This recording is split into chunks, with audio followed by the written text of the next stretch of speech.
They say that the three wise men that visited Jesus were Parsis. They were called as Magi's. The word Magi actually means magic. And so they say that Parsis have a sense of magic. There is somebody in my family who has predicted the death of every single member of the family, with a sense of this person's time is coming. If you read in an ad or you saw an online thing that said Parsi owned car, which means it's in immaculate condition. Every Friday in a Parsi house you light a diya, because Friday is our holy day. The Parsi Panchayat works very closely with the government. We have elections within the Parsi Panchayat. There is voting that takes place every year. There are the purists who are saying that let the community die, but don't allow conversion.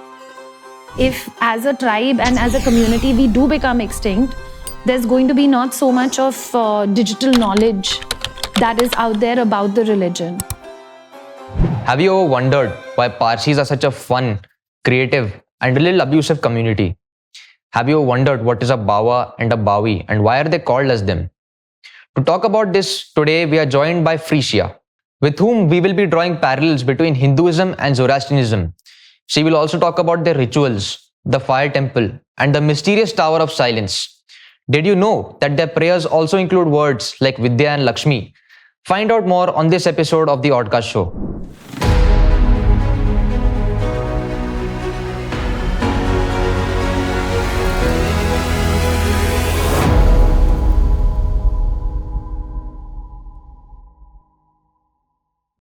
Welcome to the show. How are you doing? Thank you for having me on the show. And I think this is really perfect because an odd community comes on a show that's called as the OddCast. All right. That's so sweet. So what does your name mean, Freishia? It's a very odd name. It is. So actually, Freishia, the freesia is a flower. And my name was supposed to have like a sh in it. So my grand aunt, who was the principal of a Parsi school, she gave the names to all the children in the family, and she said, "Isme sh hona chahiye." So from the freesia flower, it became Freishia. Oh, that's cool. That's cool.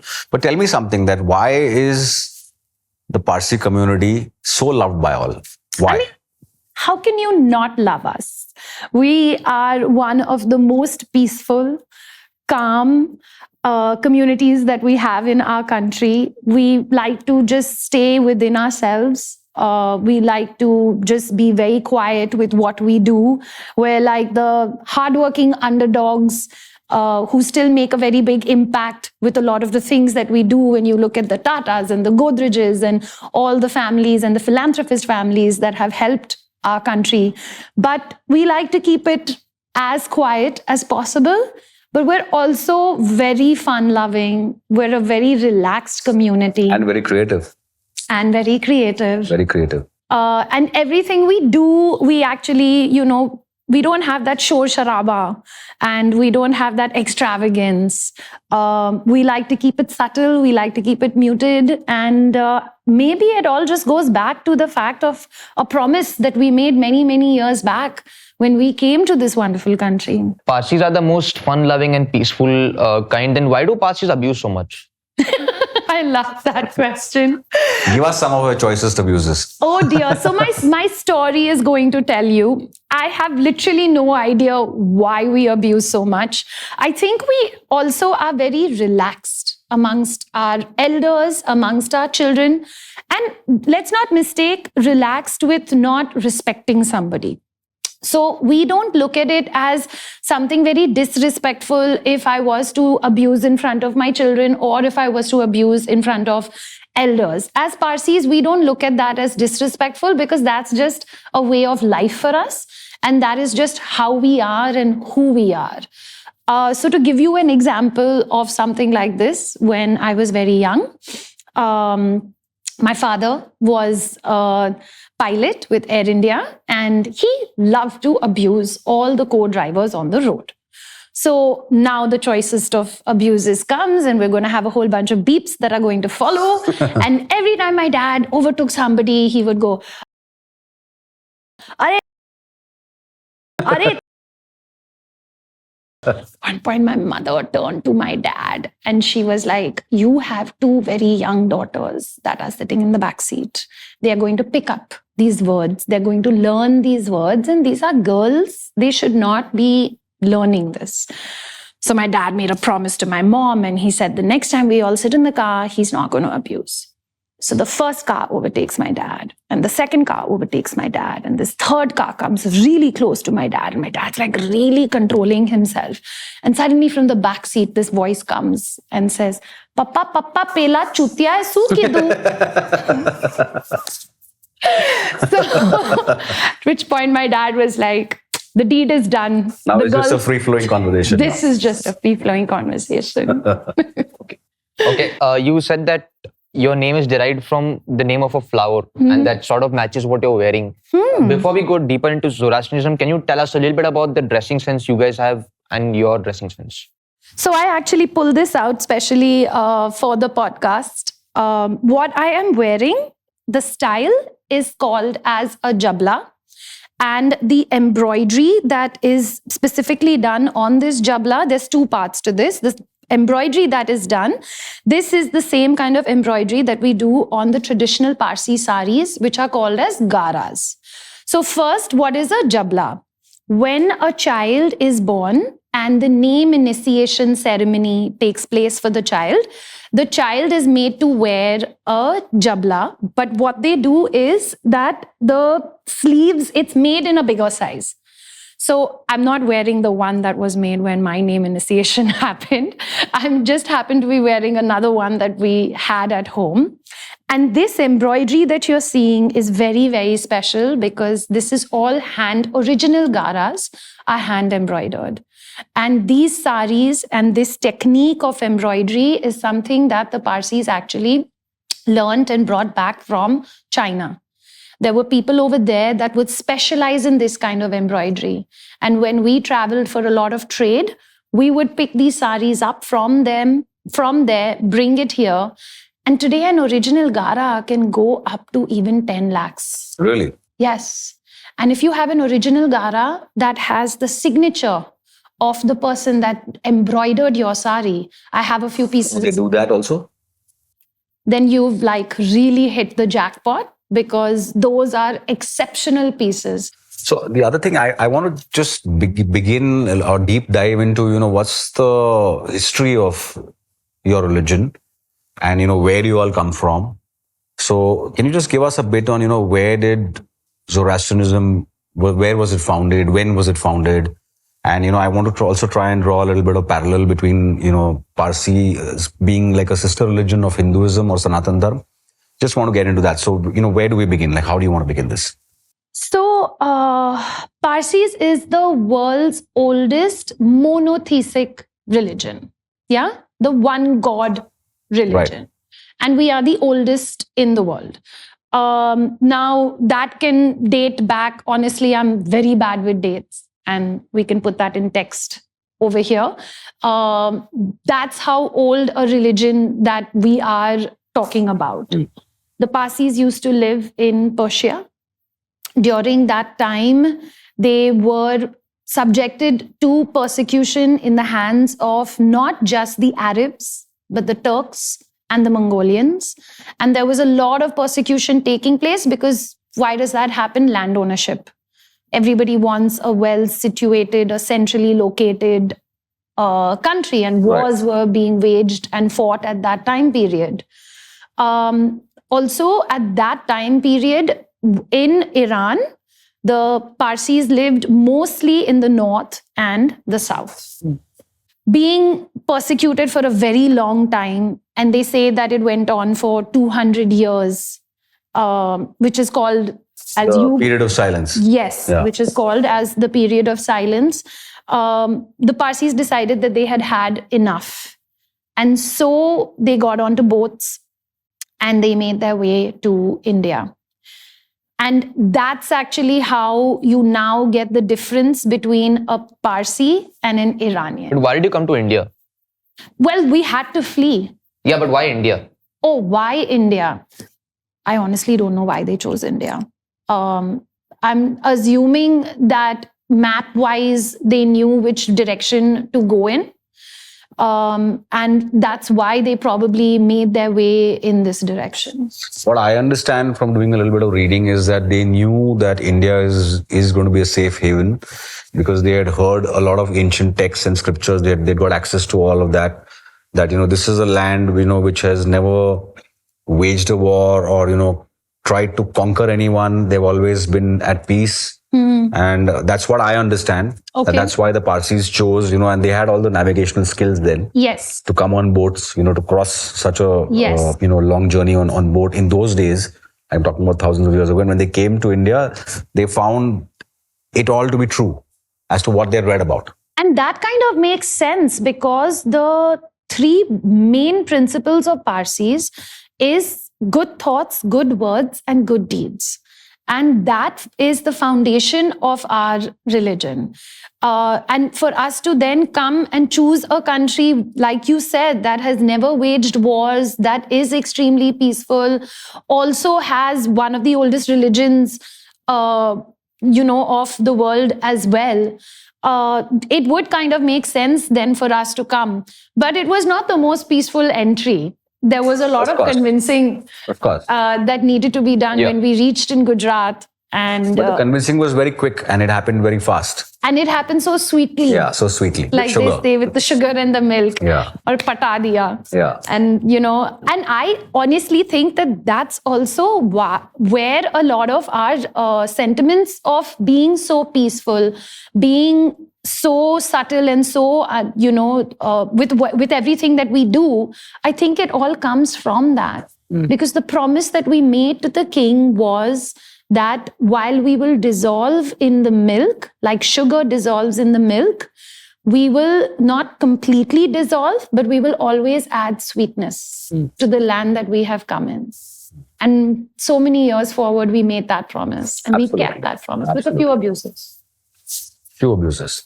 Thoda bahut chalta hai. Thoda chalta hai, na?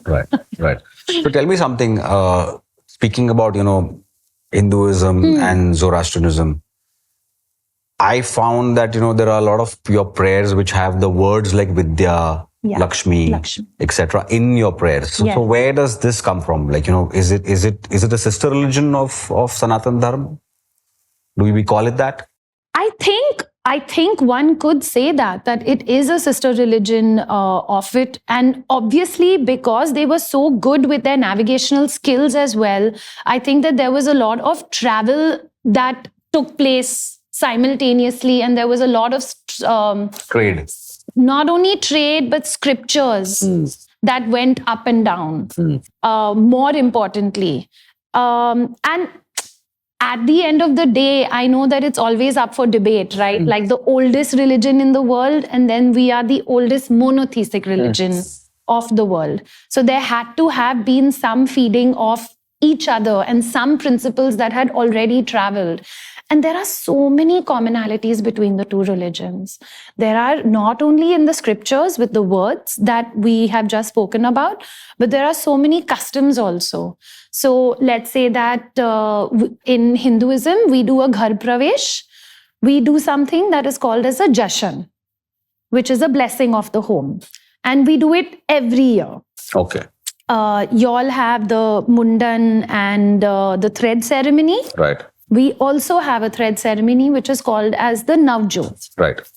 I don't know, do Hindus or maybe only Bengalis do this, which is the naming of the baby, which they write the name on an envelope and they keep it and they say the fairy came and gave the name. So there are different ways of doing this in Hinduism because, there are so many types of Hindus that, each one has their own way, but I get where you're coming from. The parallels are there, somewhere or the other you'll find a parallel. Correct. Even like the coconut, when we make, so what y'all would make would be like a thal, which would have the coconut, which is on the urn. There would always be some fruits. There would be flowers. Exactly the same thing we will do. Whenever we have a special function or a ceremony at home, we'll do exactly the same thing.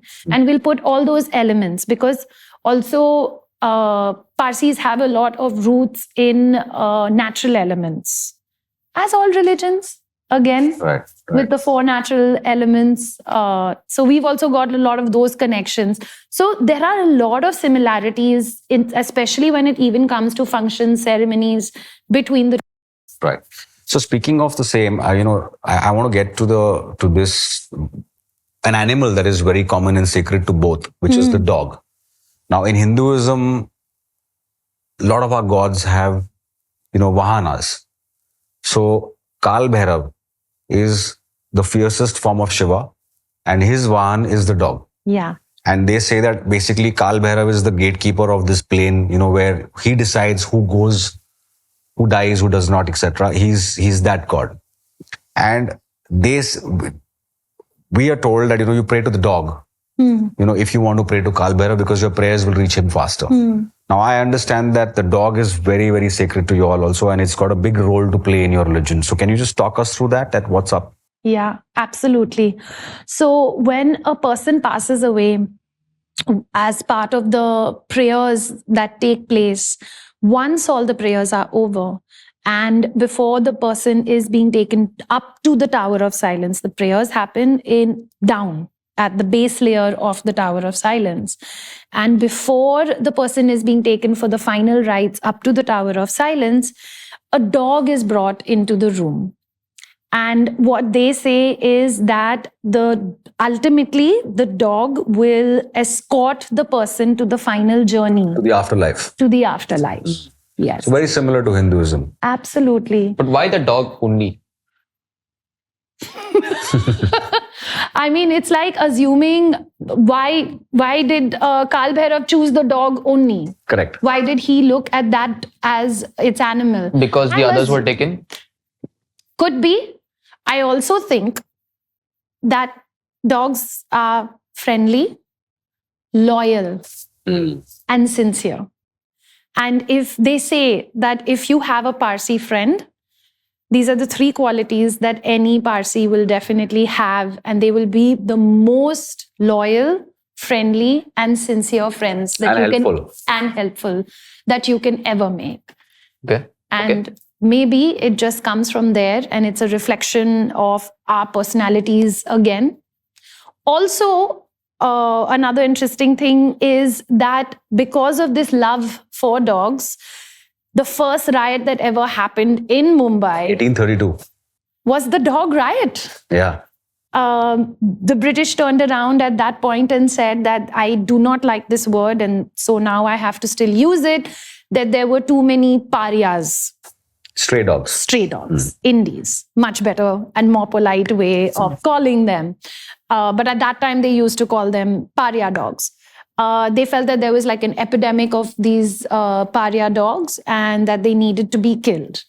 And the Parsis heard about this. In spite of the Parsis sharing a good relationship with the British, when they heard about this, they went to the areas where these dogs were being killed and culled, and they said that you need to stop this immediately. But the British officers rebelled and they said that they were not going to. And that's when the Parsis took their guns out. They absolutely revolted. What they also did is that within that particular area, they convinced all the laborers to stop work. Oh. Yes.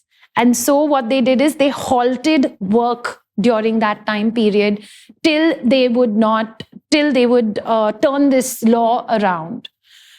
Ultimately, they reached a consensus, and what they said is that the dogs would be taken outside and they would be transported away from Bombay, but they would not be killed. Now, this is really odd because this I didn't know. The first riot in India, documented riot, was by the Parsis against the Brits for the protection of stray dogs. Yeah. That's insane. That's really, really, really, really different and odd. I've never heard of this. Yeah.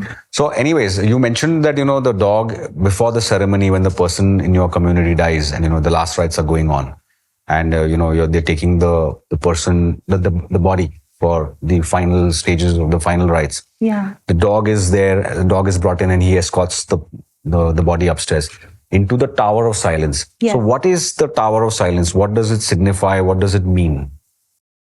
So, because Parsis are so connected with the elements of nature, one of the biggest things that we do believe is that we come from nature And so we go back into nature. And that is why now, unfortunately, things have changed. And a lot of people are choosing cremation. But the principle from where the Tower of Silence comes is that the bodies are left for the vultures to feed on, the bones to ultimately disintegrate and go back into Mother Earth. So we feed the animals in that sense, being the vultures, and the rest, all of it disintegrates and goes back into Mother Earth. Things have obviously changed right now, and in a lot of the main metropolitan cities, there are very few Tower of Silences, first of all. But in the main ones, vultures don't exist in the cities anymore. It's impossible for them to kind of, with high-rise... Vultures exist in cities, but they're in the human form. Yeah. No. Absolutely.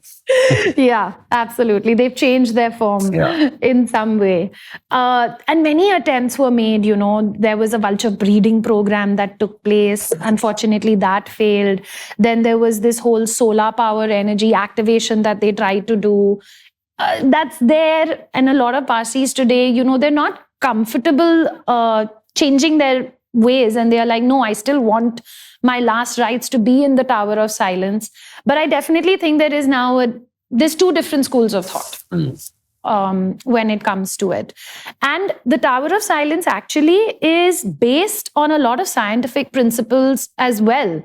There are many layers to the Tower of Silence as well. And with the so it's soil, like a tower, or is it? Absolutely. What is it? Is it? So it's called as the Dhakma. And it is a tower where once the person is taken all the way up, there is the one final prayer that takes place. If I was passing away and this was the last kind of space that my physical body went through, because at this point, I have no idea what is going on. But if my physical body was going through this as the last place, it is pretty special. There are peacocks over there, and it's really green, and it's beautiful. And it literally just looks like the gates of heaven in that kind of like... Can anyone visit it? No. Okay. If you did attend a funeral of a Parsi, let's say, close friend, somebody has passed away, and you want to go and attend the funeral, where the first set of prayers take place, they have made special arrangements for people to come and sit. You can't sit in the main room. You have to sit outside. Okay. And then just when they are taking the person up to the final Tower of Silence, it's all happening within the parameters of the Tower of Silence, but the actual last space where you're going to go, then you can come pay your final respects. And mind you, even as Parsis, we can't go through in the final spot. Oh. Yes. Once we're in this location and the last round of prayers takes place, we also give our last respects. And then there's this beautiful gate that they've made where all the peacocks are. And then the body is taken through. Okay.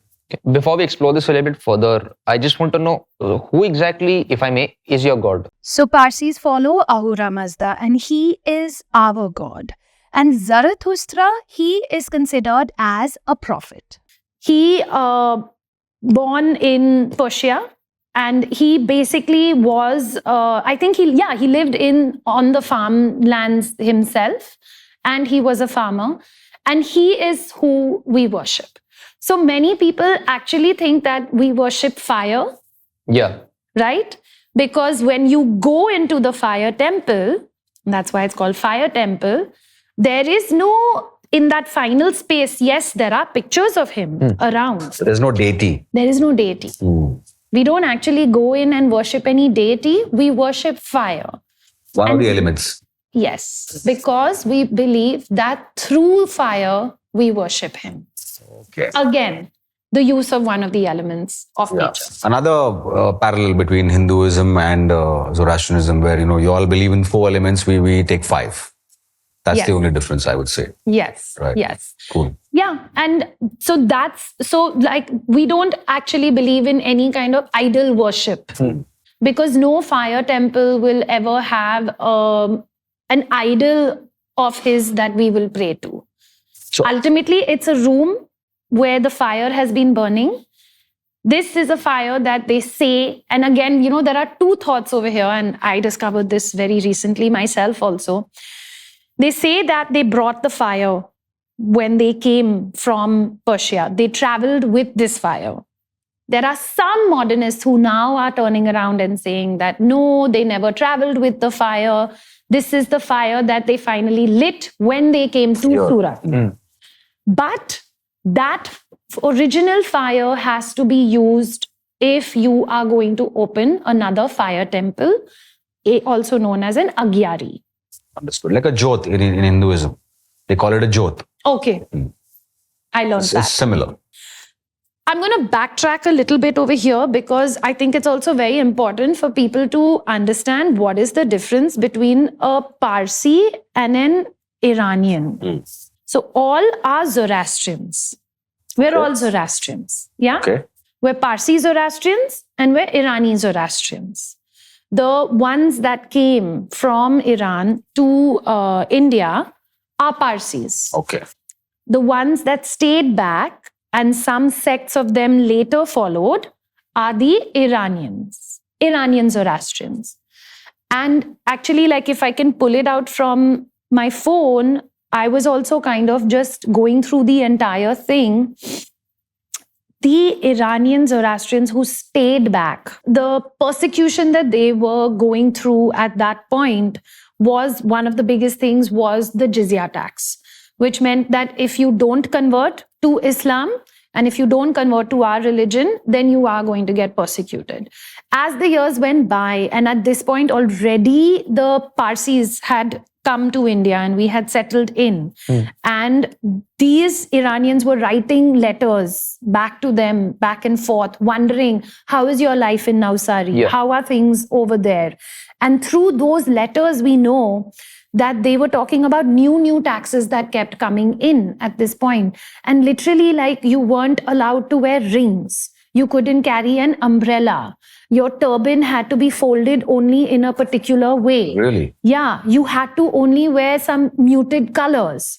So they were looking at different ways and more levels of how do we make life more and more difficult. Subjugate you all totally. And subjugate somebody. Till the point where you would then say, okay, fine, now I'll just convert. I will succumb to what it is that I need to do. And till today, there are Iranian Parsis who live over there. Till today, there are pilgrimages that we make and we still go back. There are a lot of similarities, of course, because the base of the religion is the same for both. But there are few like minor differences in, especially when we celebrate Navroz, they celebrate Navroz, little things like that. Navroz is the Parsi New Year, right? So is there something special about it? Like what's this? So like every religion, and I think this is across the board for most of the religions of our country, the welcoming of spring. Right. We all have it in some form or the other. And I literally think it was really beautiful because last month in March, I would say that almost 8 to 9 religions of our country had their form of welcoming of spring within that same time period, you know. Today is somebody's, yesterday was someone's, day before is somebody else's. And it really actually, it filled my heart with so much joy that, you know, the date coincidentally came back to back, because it really does show. Because there is a lot of science behind it. There's a lot of science behind it. There is a, you know, movement of the planets, astronomy, astrology, all entwined into each other that come out with these dates. Correct. And welcoming of spring, ultimately, what did we all do? We were all farmers. Right. Initially, everyone was a farmer. So a lot of our functions, ceremonies, just knowing that this is the time to harvest. This is the time to, to sow. All of that. And all of that is guided by the movements of the stars and the moon cycles. Yeah. So there's a video of yours that I've seen regarding something that even I don't know that much about. I'm pretty sure nobody else also knows that much about it. But you said that your family comes from the Freemasons. What exactly are the Freemasons and what is the link between that? So my grand uncle and my grandfather Both were Freemasons. In fact, both were master of the lodge as well. And I'll now get into what exactly that means. A lot of Parsis, not so much now traditionally, but earlier in the earlier days, a lot of Parsis were Freemasons. In fact, we've had very big prime ministers, presidents, actors that were also Freemasons. The Freemasons is something that we've actually got from the British. And in fact, the first Freemason club to come to India was because the British wanted to continue the Freemasons in India. And the first club was started in Calcutta. Freemasons is a secret society of men that come together. Very recently, I heard that there is a small sect of women Freemasons that has started in America. Like all secret societies, you are not officially supposed to tell anyone that you are a Freemason. We found out about my grandfather and my granduncle being Freemasons literally when they were in their like 80s or 70s. They were that old. A lot of stuff I discovered because I went through my grandfather's belongings and my mom showed it to me. And then I saw, okay, that he was the master of a lodge, that his books were there. It's a group of men that meet.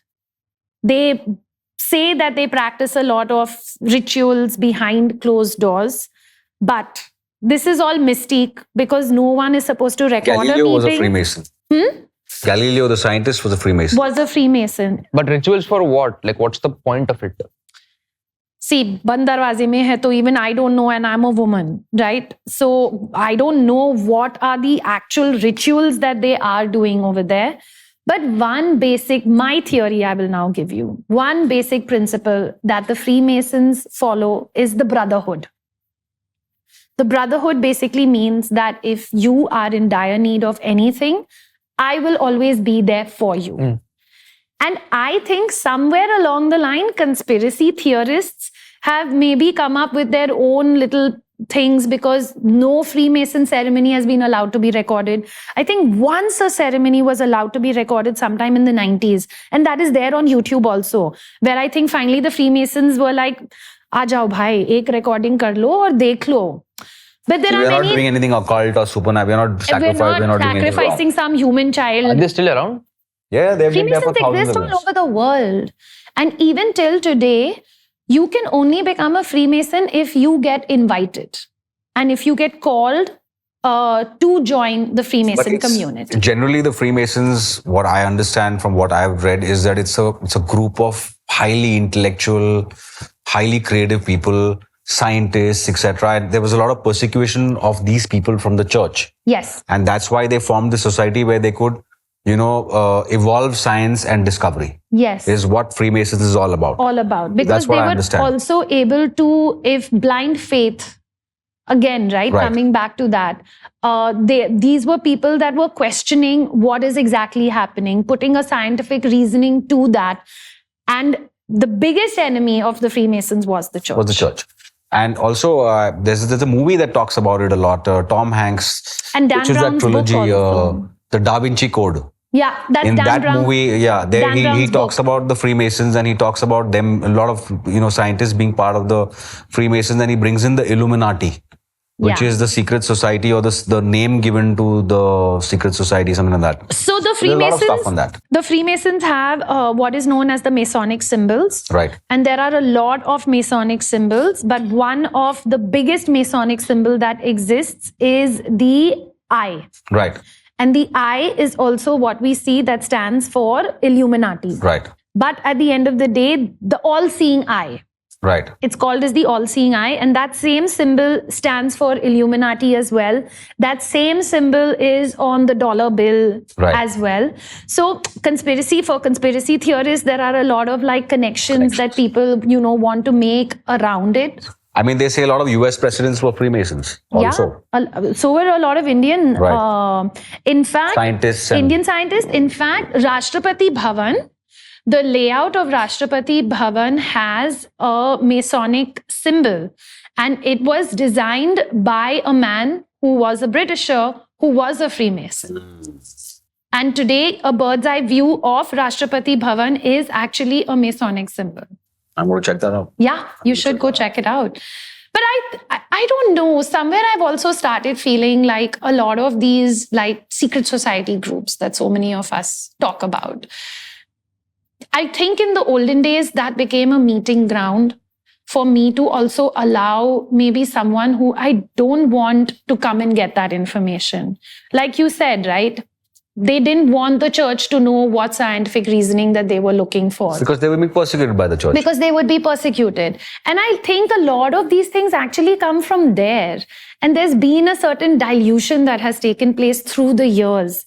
Because we are also trying to reason, what are they doing behind closed doors? What is the explanation that we could give? They must be sacrificing someone. They must be killing someone. I don't think my grandfather or my granduncle Like Scientology today is, everyone finds it weird. Yeah. That what are they doing behind closed doors? Yeah, because what we can't explain, we are afraid of. Right. And we want to then kind of give it some label. Whether the label is known or unknown doesn't matter. It makes it a very evil thing. Because we can't explain it. Right. That's where paganism also comes from, right? Right. Because they couldn't explain it. Okay, so I would like to explore the concept of death a little bit more. Hmm. In Hindu Dharma, there's an entire scripture that explains it. I have not read it yet, and I've been told not to go down that rabbit hole because again, there's no physical evidence of it now. Nowadays, we are wired to think that if there's something beyond life, then I need evidence of it. Unfortunately, it's not there yet. Not that I know of. So what does your religion say about that? That if I can't see it, then it doesn't exist. What does your religion say about the afterlife? What does my religion say about the afterlife? So we believe in the afterlife. And again, I think it's because of our tenets of good thoughts, good words, and good deeds that we continue with whatever it is that we are doing. And what we do on this plane is also something that will carry forward. There's a book, again written by the Parsis. Okay. Her name is, I think, Miss Khorshid Bhavnagiri. Yeah. The name of the book is Laws of the Spiritual World. And there's a very unique way in which they've explained it. Again, nobody believes in it because they think that this is just some airy-fairy stuff that they've written. I believe in it because I've seen that there's a certain thing, again, most Parsis do called clairvoyance. Correct. It's a practice of communicating with them through various methods. Correct. The entire book is written through that. Yes. Can you just talk us through that exactly? What is this belief? So there is a very interesting story which talks about the three wise men. And we're going to go back to that time. Who were the three wise men that visited Jesus in the manger? They say that the three wise men that visited Jesus were Parsis. Okay? They were Magi's. They were called as Magi's. The word Magi actually means magic. Oh. Yes. And so they say that Parsis have a sense of magic within them. There is a certain sense of clairvoyance that a lot of Parsis have.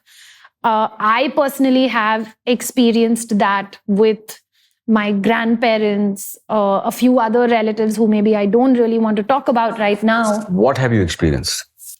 So there is somebody in my family who has predicted the death of every single member of the family. You mean with the dates and all that? No, with a sense of this person's time is coming. Okay. And they chose at a lot of times not to really talk about it because honestly, I mean, if I had to be clairvoyant, I'm not sure if I would have wanted that to be my quality of clairvoyance. Because it freaks people out, right? When you tell them that your time is up. And also, who would want to be the bearer of this kind of news? Correct. It carries a lot of weight. And you would obviously, and especially in today's day and age, you would question whether what you are saying, is it true? I would be very happy if my clairvoyant ability was to tell you now in today's modern day context that this share is going to do really well or this lottery ticket is going to win and I'm feeling more inclined towards that. But to actually have the ability to know that someone is going to pass, I mean, it's not a good weight to carry. But how exactly do you get it and why do only Parsis get it? Mostly. So you know that Parsis are very conscious and we do not believe in conversion, right? Mhm. Yeah. Because through the years and the thousands of years that we have spent, we have always made sure that, I mean, I know this sounds extremely racist and elitist what I'm going to The say bloodline. right now, but the bloodline has remained pure. Mm. And the bloodline has not been diluted. Mm. If we go with the theory that the three wise men that went to the manger were magi's, men who engaged in magic, who had a certain mystical power to them anyways, because they knew that another prophet had been born in this world and they were going to visit this prophet, right? There is a certain amount of non-diluting of a bloodline that has taken place. Mhm. So if we go with that theory that these people already had a certain power through non-conversion, that has stayed within the community. It's a little elitist in today's day and age. And so many people ask me, why are people not allowed to convert to Zoroastrianism? One of the bigger reasons also is a promise that was made. You know, when we came, one of the promises that we made to the king was that we would never engage in forced conversion, that we would stay within that milk and add sweetness to it, but not dissolve completely like the sugar. Right. So that was part of that promise. And I think personally that that's probably why Parsis are so intuitive. Mhm. It's something we've just inherited from our forefathers. You know, it stays within the DNA of your being. Right. Like we were just saying, right? That moment when you walk into a room and you're like, oh, this feels like home. You meet somebody and you feel like you have met them. Yeah. These are like metaphysical feelings, but we're not really able to give a proper description to them. Yeah. We're You not can't put able a finger to on it. Like you what's can't label it, Hmm. but somewhere it exists. Okay. Okay. But what do you think on your personal instinct based on what's written in Laws of the Spirit World Yeah. versus what you actually think or you thought what the afterlife was like? So this is like just my personal Yeah. opinion. There's no science behind it. There is no science behind it because no one has seen it, literally seen it, taken photographic And come evidence back. and come back. So we don't know. I truly believe that what happens with us as cosmic beings, we're all, you know, they say we're all made up of stars, right? Hmm. In some way. Right. And if I go by the principles of my religion, of as we come, we go down into the earth again, there is a certain dissolving of us, our being, and a splitting of our soul that takes place. And I also truly do believe that souls travel. Okay. They choose when they would like to take on life again. And where do they travel, right? I truly believe that we travel as those atoms, as those particles, we travel around space. Mm. And then we decide when we want to come back or not. So there is a concept of rebirth also. I totally believe in it. Okay. Absolutely. What is spirituality like in Zoroastrianism? For a Parsi, I think spirituality is a way of life. There are a lot of our small customs, little traditions, a lot of things that we kind of follow, which makes sure that we stay very rooted and grounded to our religion itself. Its spirituality is a way of life for us. And this could be from the fact that the sadra that we wear or the kasti. I don't know if, are you familiar with this when I'm saying it? So we have two things that Parsis have to wear. You can choose now as a modern day person whether you want to wear it or not wear it. When your initiation ceremony takes place, what you all call as a mundan and we call as a navjot, the children will generally do this. Girls have to do it just before they enter a phase of menstruation. For boys, there's no real age, but generally we make sure that the children do it before the age of 10 and 11. Right. It's called as a Navjot. That is called as an initiation into the religion ceremony. At that time period, before that, you don't wear a sadra and you don't wear a kasti. The sadra is made out of muslin cloth and it's like your armor and it's your shield and your protection towards negative energies. Okay. And that's what we believe that protects you from negative energies around you. The kasti is a rope that is woven with 72 threads and that we wear around our waist.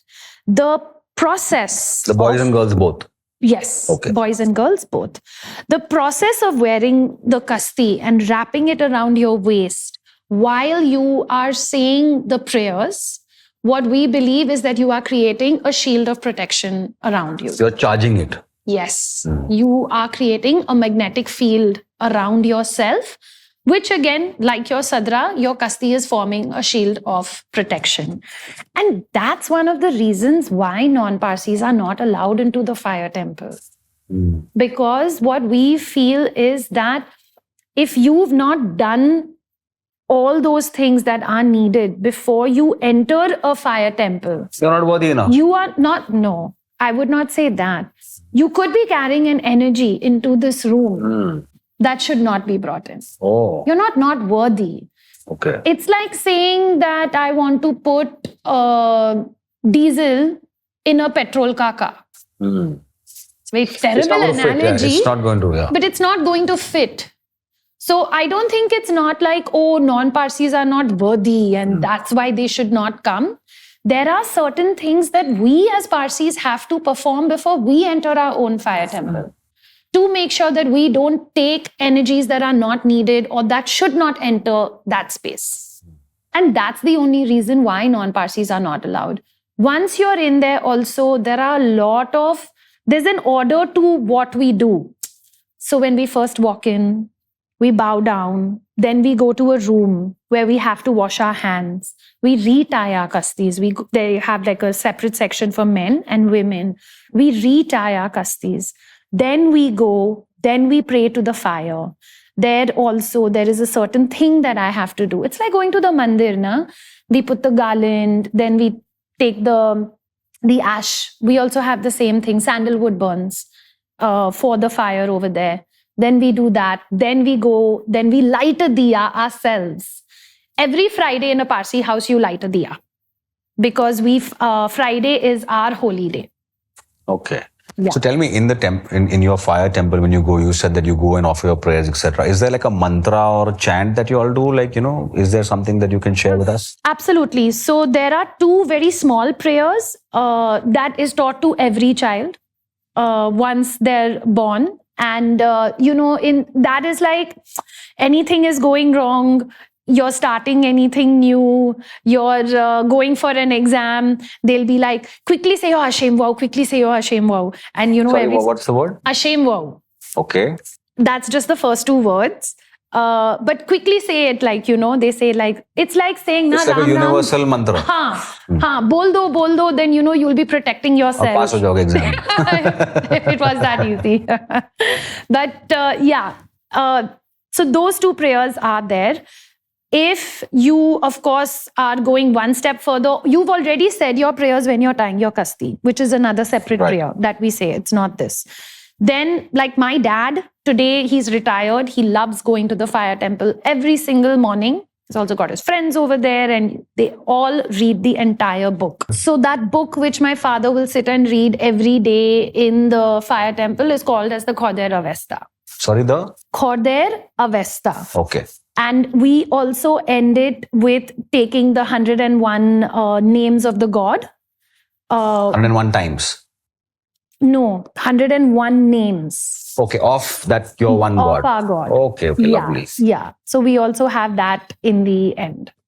Okay, cool. Tell me something. Why do Parsis generally marry within the community only? Why don't they, marry outside? Why is it such a close-knit fraternity? So, because non-conversion is not allowed.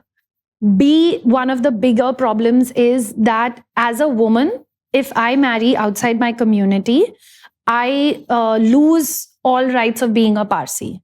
Oh, Yes, my children are not allowed to have their Navjot ceremony. oh. For a man, if he gets married outside the community, then his children are allowed to still have their Navjot, and he is still considered as a Parsi.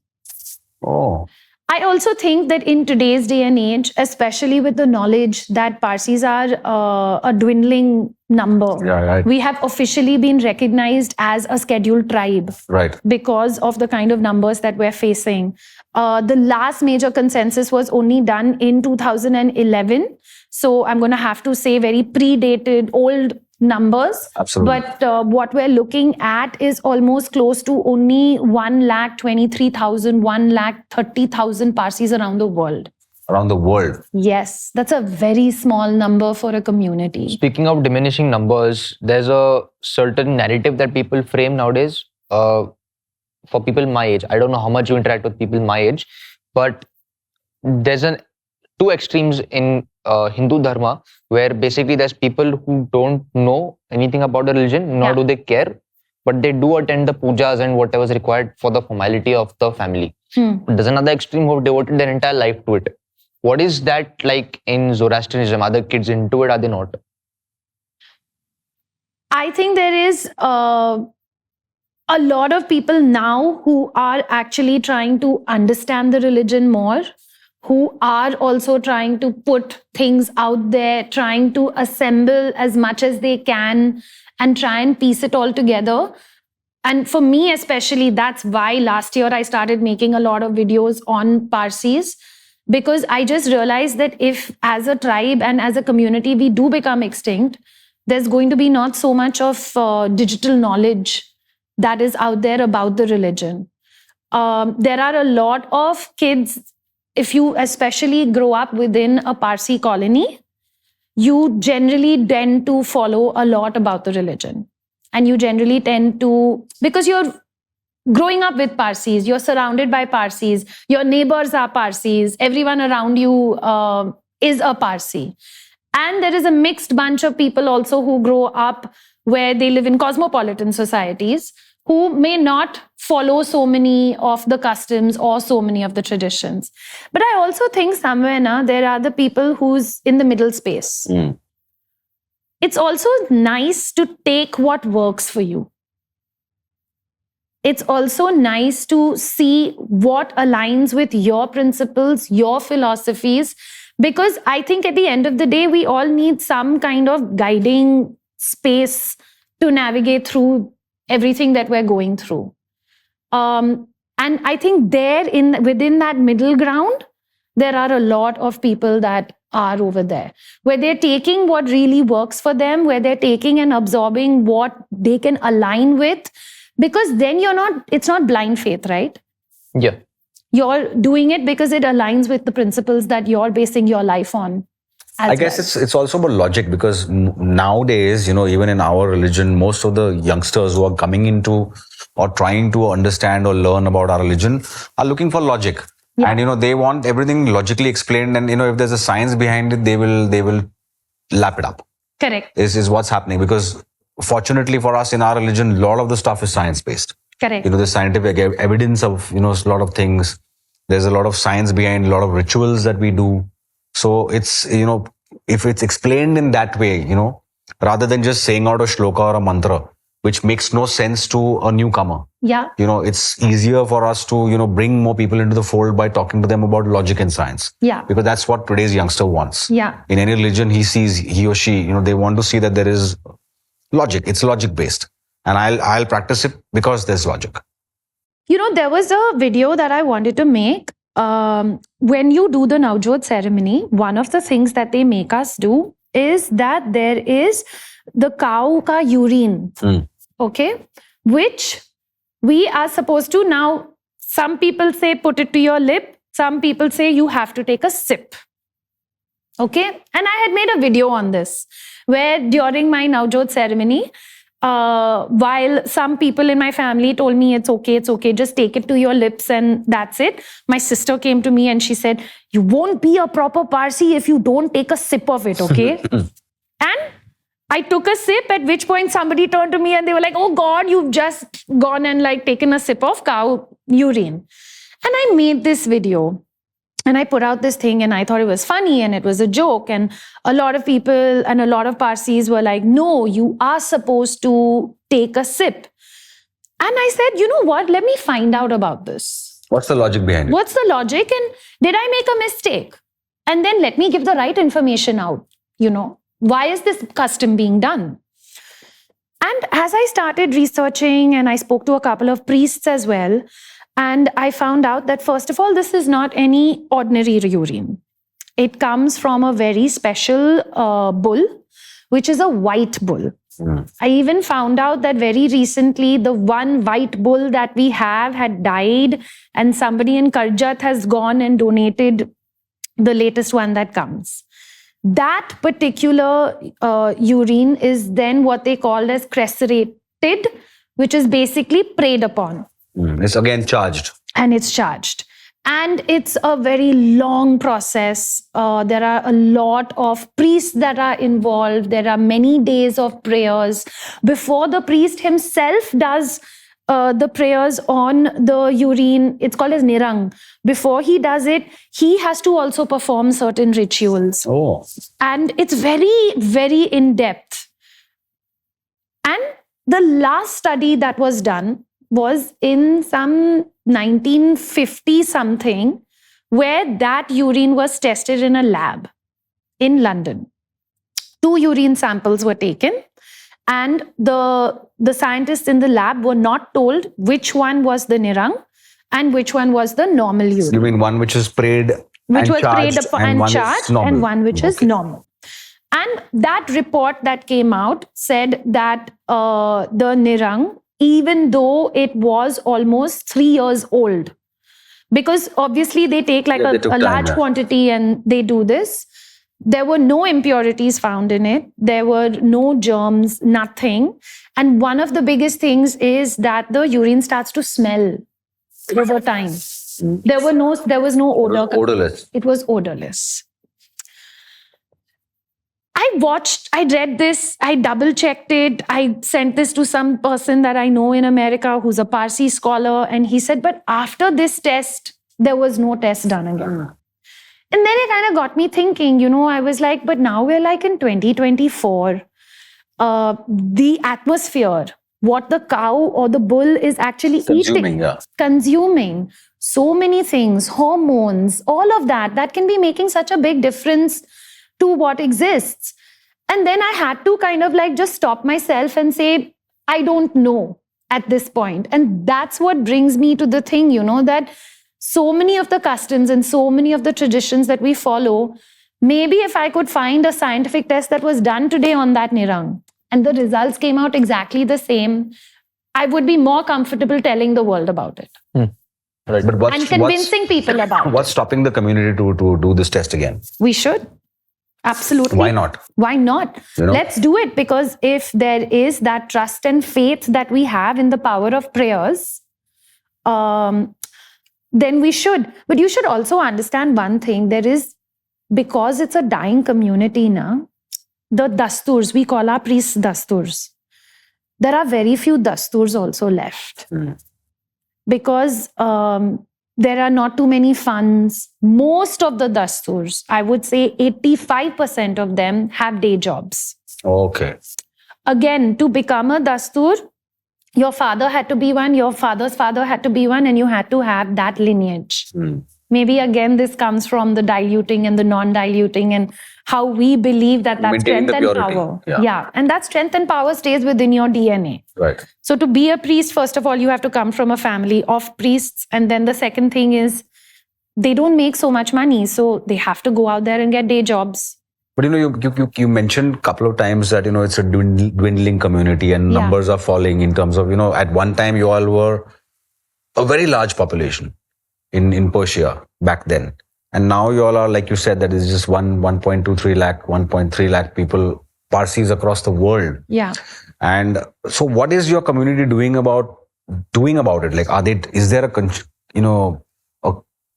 joint effort by the community to do something about it, or is everyone just on their own now?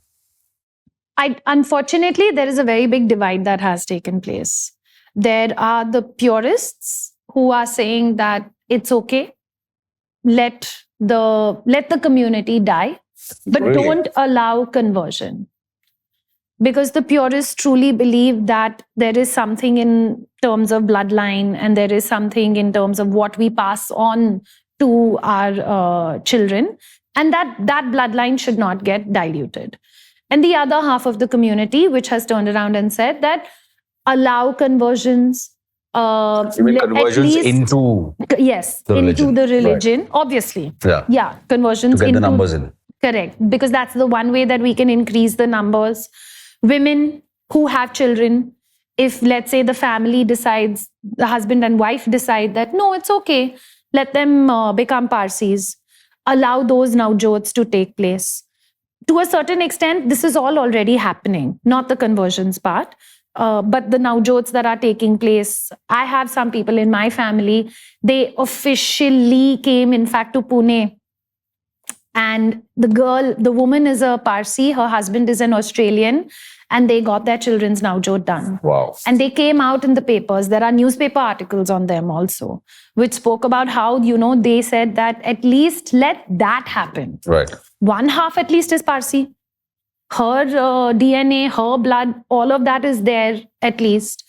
Another thing that they had done was a campaign called Geo Parsi, where they ran a lot of big campaigns on offering IVF, offering fertility treatments to couples who want to have children. Right, understood.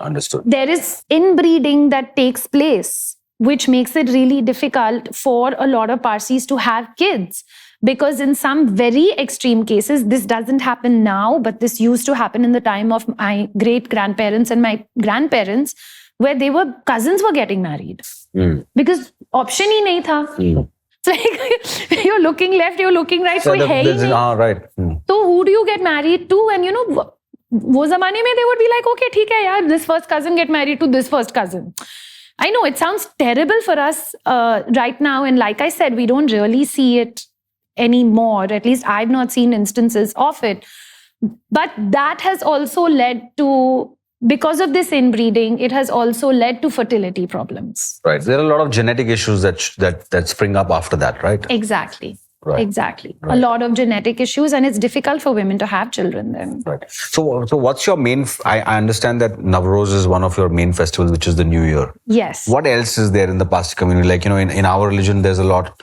There's Raksha Bandhan, there's Holi, there's Diwali, there's Dasera, there's Gudi Padwa. There's so many things throughout the year, that keeps us. The Ganesh festival is on. Yeah. What else is there in the Parsi community? So we have Navroz and we have Pateti, and those are our two big functions. One is in March, one is in August, and pretty much we don't do so much during that time. Of course, traditionally, everybody would wake up, go to the fire temple in the morning, wishing each other. Then you would have maybe like a lunch that would take place.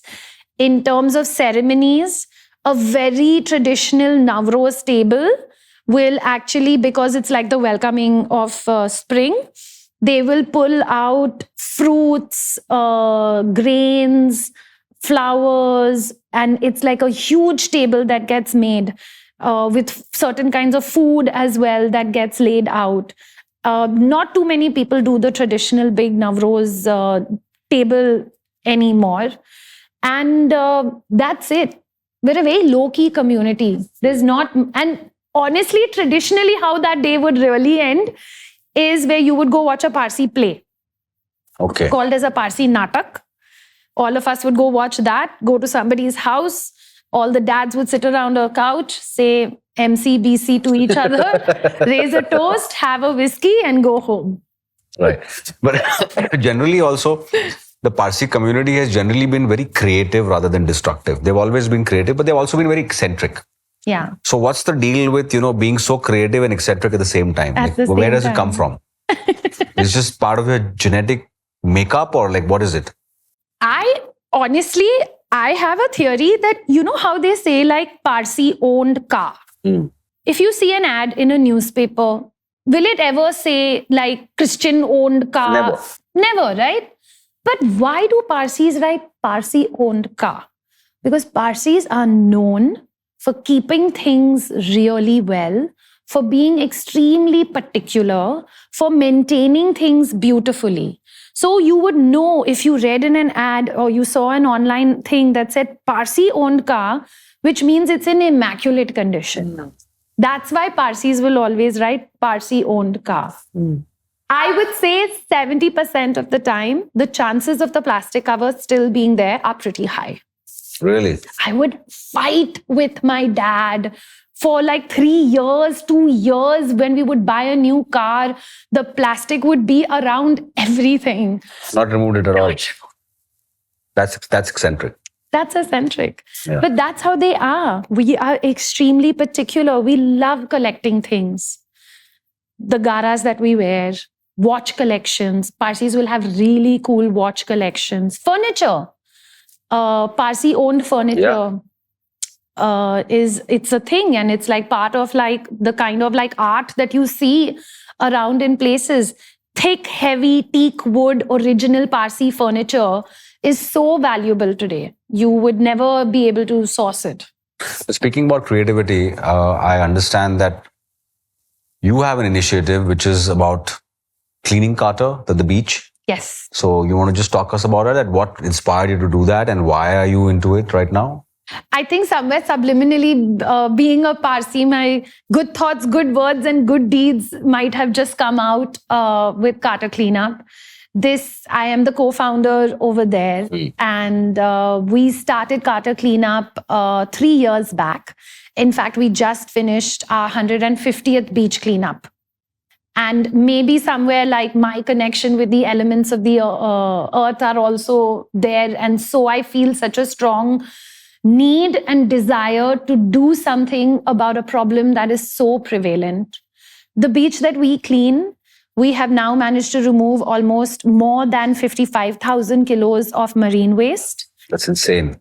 Yes. And that's just one beach. That's just one beach. You want to say something to people who threw trash beaches? You want something? You want to abuse them in Parsi? I need my dad. Somebody call my dad. A lot of the waste that's coming on these beaches is not somebody who's coming and throwing it. Okay. It's coming from our homes. Okay. This is coming from the fact that a lot of us are not engaging in segregation, recycling. We don't know where our waste is going, and we're not questioning it. We're not even asking local authorities. We're not checking, do we even have recycling facilities within our... We don't. Exactly. Some areas do. I'm not going to say that, all of India doesn't have recycling facilities. Some places do, some places don't. And that's why we even on Carter Cleanup, we run our own recycling program where we urge people who live in and around Bandra to just come and drop your dry waste, because at least I'll make sure that it gets recycled and it doesn't make its way back. When people come to the beach for the first time, the one sentence that we say to everyone is that beach cleanups are not the answer. The answer is for us to turn the tap off at home and to figure out how much we can minimize, how much we can recycle. And there's lots of people doing it, workshops. It's just about us also taking that initiative and saying that, okay, right. Now the time has gone for everybody to say carry a cloth bag. I mean, hopefully we've gone over that. Everybody knows that plastic bags are banned. Right. I think the time has also gone beyond now telling people that please use a bamboo toothbrush. Yes, those are like the most obvious things. And if you're still not doing it, please, I urge you to do it. Because that toothbrush that you have used is going nowhere. It's staying forever and forever and forever. It's not going anywhere. Plastic straws. Plastic straws, at the end of the day, there's so much of greenwashing also, that takes place in this entire thing. Like everybody said, move to paper cups. But paper cups are lined in plastic. Right. Technically, actually, if I took a newspaper and I made a cup out of it, the water's not going to hold. It's going to seep right Absolutely. through. That paper cup is made out of plastic. So what we do is more than just a beach cleanup. We literally try and get people, educate them, and urge them to make some changes at home. I'm a very firm believer in micro habits. I feel like when we overwhelm ourselves with like, I will change the world and I will go and do this and I will win a Nobel Prize and I will... It's doable, but tough. Of course, all of us are not going to be able to do that, right? But all of us Make a beginning. sitting in this room can definitely do 5 micro habits, which will make a much bigger difference. That's wonderful. Wonderful. Also, my last question here is typically in any country, every ethnic group has political representatives that go and lobby for certain rights, certain wants, certain things that they need for their community. Yeah. I have not seen that in the Parsi community. Why? Oh. Why don't you go and lobby for your own rights? Why is there nobody from your community in parliament, in Lok Sabha and Rajya Sabha? There's no one, talking on your behalf. Why is it like that? So what we have is the Parsi Panchayat. They are a very strong lobby that exists in Bombay. We even have the World Zoroastrian Organization, which is another very strong body that works with the UN especially, in terms of also preservation, numbers, like that kind of accounting that kind of like needs to be done. The Parsi Panchayat are one of the bigger landowners of Bombay. Right. They what are known as Parsi colonies. The word is also called as a bagh. And we have lots of these little baghs all over Bombay. And Parsis own a lot of property around Bombay. And the Panchayat owns all that. Okay. So that's where all these colonies of Parsis live and stay. The Parsi Panchayat works very closely with the government. We have elections within the Parsi Panchayat. There is voting that takes place every year. And if you're involved in that within the community, you will vote for who will be the heads for the Panchayat. And those will be the people that will work very closely with the government and represent us. So Geo Parsi also was an initiative that was done with the government of India. And Geo as in J-I-O. J-I-Y-O. Geo. Okay, it's nothing to do with Reliance. No, nothing to do with Reliance. So Geo as in like live well, Understood. and Geo. to live. Right. Yeah. Right. So, and to live like a Parsi. It's a very clever word because it's got so many meanings. All right. So when I asked the last question, I said that's my last question. I lied. I have one more question, which is finally my last question. I also know one more thing which we've missed. Sorry? Bucks Rastam, we didn't talk about it. Oh, yeah. We have talked about that. Back. But why are Parsi boys called as Bawa and girls called as Bawi? Like, is there a logic behind it, or is it just a fun thing? I don't think there's any logic behind it. It's just a fun thing. I just think it's like a fun synonym that But what does it mean? It came about. A Bawa means a Parsi. Right. Bawaji. Okay. So it's probably actually coming from Bawaji. So Parsis. It's not a bad word. No. It's just a fun thing. It's an absolute word of endearment. Okay. If you called me a Bavi or him like a Bawa, it's like saying it out of love. Maybe the tonality can change the meaning of like Understood. how you're kind of saying it to each other. Right. But a Parsi is also known as a Bawaji. Okay. And that's where it comes from. All right. And all over, in the last so many years of my life, I keep reading, there are so many famous Parsis. Yeah. So many. Yeah. Freddie Mercury. Yes. My all-time favorite Parsi. Yes. But there's also another guy, Bucks Rastam, who was infamous. Yeah. Tell us about him. So I discovered about Bucks Rastam is one of the lesser known Parsis. And even if you go online, there's really not too much about him. I chanced upon the story about Bucks Rustam because a very close friend of mine, who is a purser, had gone to a museum in London. And there was one section within that museum where he knew he had a fellow Parsi friend who worked in that museum. And he turned around and told him, you want to come to the back where we have some of the older statues of people, and people are not interested in these anymore. You want to come and take a look and see. So he went there, and that guy told him, this guy, Bucks Rustam, not too many people know about him, but he is supposed to be London's first serial killer.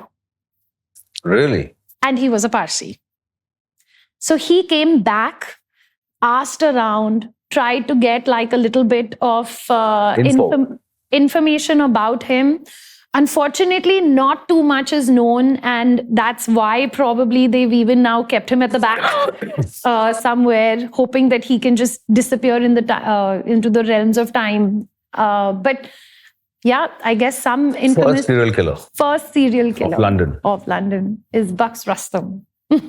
Insane. One stereotype that I think I have formed it for myself is that through certain series like Rocket Boys, which is a series about Homi Baba, who's again Parsi, and certain series and a movie called Rustam Pawari. It's about Rustam Pawari. Yeah. The narrative I got about Parsis is that most of them are from Mumbai. Rather, all of them are from Mumbai. They are all completely loaded. I don't know why. And they are very classy. Where does this narrative stem from? Hindi movies. Okay, but because all of it is untrue. But generally, you said that Parsis are the biggest landowners in Bombay, and also they're typically very rich. The Parsi Panchayat. So it's not individual. The Parsi Panchayat owns the land. I don't own it. Okay. Mere naam hi nahi hai. How do I get into the Parsi Panchayat? I also want to, yeah. I should stand for the next election. Yeah. But they're the gatekeepers of the land. Of the religion also. Coming back to answer your question, there is a very sad state of affairs and as it would be in any religion and as it exists in our world as well, the wealth pyramid. We all know that the upper tip... Haves and have-nots. Yes, everywhere. The haves and the have-nots. The base is always much heavier, which is of the less fortunate people. And the tip is always pointy, smaller, and the few that have it. And the same thing does exist for Parsis as well. There are some that are in very dire conditions and in very bad conditions. But one thing which is great is because we own so much land and we have these bags, a Parsi will always have a place to stay. You will never see a homeless Parsi. I can today, God forbid something happens and I lose everything. I can go to the Parsi Panchayat and tell them, help me, just give me a room and give me a roof over my head.